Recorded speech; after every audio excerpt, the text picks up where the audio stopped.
Developing in the Middle East tonight, the U.S. military has officially lifted the naval blockade on Iranian ports. This is after President Trump signed an agreement with Iran and France last week to pause the conflict and reopen the Strait of Hormuz. But the big question now is what comes next as new negotiations begin and the clock starts ticking toward a final deal.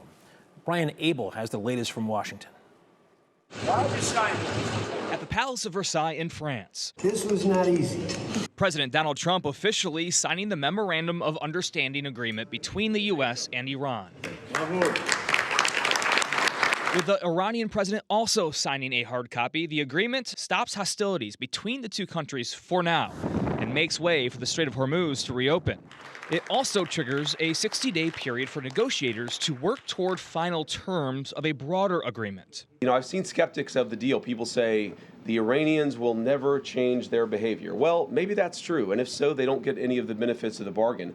But isn't it worth trying? While French President Emmanuel Macron posting that the plan paves the way for lasting peace. Everything I've heard about it causes me concern. Some Senate Republicans back in the States say they are unsure whether the agreement achieves the U.S.'s initial stated goals at the start of the war. You know, the president's not risk averse. You got to give him credit. He's putting it all on the line here. The agreement also calls for the U.S. to waive sanctions so Iran can sell its oil, and commits the U.S. and regional partners to building a $300 billion reconstruction fund for Iran. In Washington, reporting for 3 News, Brian Abel. There's some good news for drivers tonight. The national average for a gallon of gas has finally dipped below $4 for the first time since March.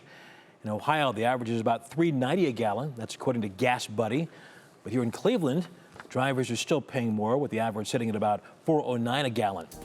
Experts say lower oil prices are helping ease that pain at the pump, with crude trading below $80 a barrel. That's down sharply from a wartime high of more than $114 a barrel.